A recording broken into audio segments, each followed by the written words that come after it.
ఇక్కడ రాజకీయాలు వదిలేండి, గ్రామ సమస్య ఒక 5 రాళ్ళు ఒక 5 అలాగా 2 గ్రామాలకు వస్తే మనం మాట్లాడతాం. అక్కడ రాజకీయం ఎవరైనా లేపేయడం ఆడిస్తాం. నేను ఇందులో రాజకీయం చూడడం, ఇందులో నేను రాజకీయం అన్నది చూడను. కావాల్సింది గ్రామానికి ఉపయోగం జరిగే విధంగా పనిచేసి వ్యక్తులు ఎవరున్నారో వాళ్ళు రండి. ఇక్కడ తెలుగుదేశం, జనసేన, బీజేపీ అన్నది చూడదు. కావాల్సింది అంటే మీకు పని ఆ పనికి సహకరించి మీ పెద్దలు ఏమన్నారో వాళ్ళు వీళ్ళు కలిపి వస్తే అక్కడ మాట్లాడి దాన్ని బట్టి సర్వే నెంబర్ 1 చెందిత్తుకొండ,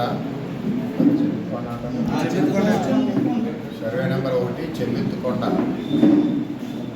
ఇంట్లో దగ్గర 50-60 సంవత్సరాల నుంచి చెందుర్తి కొడవలి గ్రామాలకు చెందిన బీసీ ఎస్సీ కులస్తులు దాన్ని పోడు చేసుకుని మొక్కలు జీడి మొక్కలు మామిడి మొక్కలు వేసుకుని జీవనోపాధి సాగిస్తూ ఉన్నారు. అంటే వీళ్ళకి ఎక్కడికి వలస వెళ్ళకుండా అది కాస్తూ ఉంటుంది. సుమారు 450 ఎకరాలు ఉంటుంది. 356 ఎకరాలు అని చెప్పింది. వెంకటరావు గారు వీళ్ళందరూ కూడా చాలా రోజులు పోరాడారు. అప్పుడు ఆ టైంలో నేను కూడా వెళ్ళేవాడిని. తదుపరి మన గవర్నమెంట్ వచ్చాక ఆ భూమిని 2014లో నేను ఎమ్మెల్యే అయ్యాక కాకినాడ కార్పొరేషన్కి దారాదత్తం చేయడానికి రెడీ అయిపోతే డంపింగ్ యార్డ్ ఇవన్నీ పెట్టడానికి నేను అది ఆపాము.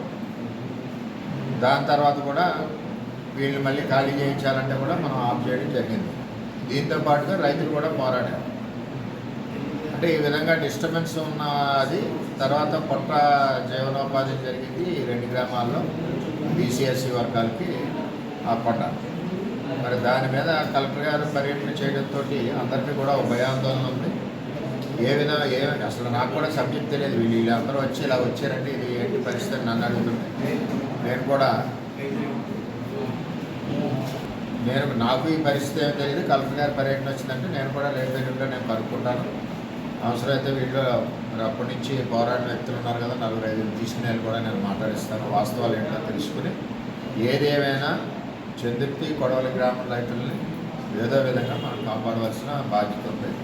మన నియోజకవర్గం ప్రజలు, మన నియోజకవర్గం భూములు జంట ఆ భూమిలో ఎన్నో సంవత్సరాల అంటే తండ్రులు తాతలు పోయారు, ఇప్పుడు పిల్లలు మిగిలారు.